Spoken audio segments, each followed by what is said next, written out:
கதாநாயகிகள் கருப்பாக இருக்க கதாநாயகிகளை ஏன் சூஸ் பண்ண மாட்டேங்க என்று கேட்டாங்க.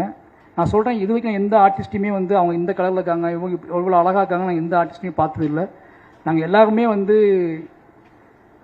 எப்படி சொல்கிறதுனா, நாங்கள் எல்லாருமே வந்து யார் இதுக்கு முழுசாக உழைப்ப போடுவாங்களோ, யார் நம்ம நம்புவாங்களோ அவங்க கூட தான் நான் வேலை செஞ்சுக்கிட்டே இருக்கேன். அவங்களுக்காக தான் நான் வேலை செஞ்சுக்கிட்டே இருக்கேன். இது ஒருவேளை அப்படி நிகழாமல் இருக்குன்னா அதை நிகழ்த்துவதற்கும் நாங்கள் ஆசைப்படுறோம். அதை அப்படியான ஒரு சினிமாக்குள்ளே அப்படியான சாத்தியக்கூறுகள் வரணும்னா அது எங்கள் மூலமாக தான் வரணும்னு நீங்கள் ஆசைப்பட்டீங்கன்னா அதுவும் நடக்கும். அதை நாங்கள் செய்வோம்னு நினைக்கிறேன். அப்படியாப்பட்ட படங்களே நான் எடுப்பேன். அது ஒருவேளை ஏன்னா உங்களுக்கு நல்லாவே தெரியும், சினிமா வந்து காம்ப்ரமைஸில் ஒரு இடத்துல இருக்குது. ஏன்னா முதலாளிகள் இருக்காங்க, பட்ஜெட் இருக்குது, பணம் இருக்குது, ஆடியன்ஸோட மனநிலை இருக்குது.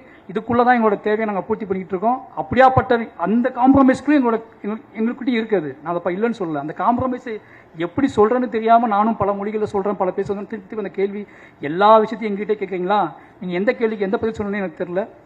தயவு செஞ்சு சொல்கிறேன், அப்படி அந்த கேள்வி தப்பாக புரிஞ்சுக்கப்பட்டுருந்துச்சுன்னா மன்னிப்பு கேட்டுக்கிறேன். அது எனக்கு எந்த பிரச்சனையும் கிடையாது. ஆனால் ஒருவேளை நீங்கள் அதை விரும்புகிறீங்க அப்படின்னா, அப்படியான ஒரு சினிமா உங்களுக்கு வேணும் அப்படின்னா அந்த சினிமாவை எடுப்பதற்காக மாரி செல்வராஜும் பா ரஞ்சித்தும் எல்லாருமே அதை முயற்சி பண்ணிக்கிட்டே வைப்போம். ஏன்னா மக்கள் விரும்பக்கூடிய, மக்களுக்கு சின்ன சின்ன, ஏன்னா எங்ககிட்ட கேள்வி எல்லாமே பிரதான கேள்விகள் கிடையாது. எங்ககிட்ட கேட்கக்கூடிய கேள்விகள் எல்லாம் என்ன கேள்வி கேட்பாங்க, உள்ளுக்குள்ள இருந்து ஒற்றை கேள்விகளாக, உதிரிகளோட கேள்விகளாக இருக்கும். அந்த உதிரிகளோட கேள்விக்கு நீங்கள் படம், அந்த உதிரிகளோட கேள்வியை நீங்கள் மதிக்கிறது இருக்குல்ல, அதில் ஒரு கலைஞரோட பயங்கரமான ஒரு திமிர்த்தனம் இருக்குது. நாங்கள் உதிரிகளோட கேள்வியை மதிக்கக்கூடிய டைரக்டராக ஆர்டிஸ்டாக இருக்குன்னு ஆசைப்படுறோம். அந்த கேள்விகளை நான் மதிப்போம். அதை ரஞ்சித்தனும் நான் நிகழ்த்தி காட்டும்னு நினைக்கிறேன். நிச்சயமாக அதில் ஏதாவது புண்பட்டு இருந்தால் மன்னிப்பு கேட்டுக்கிறேன்.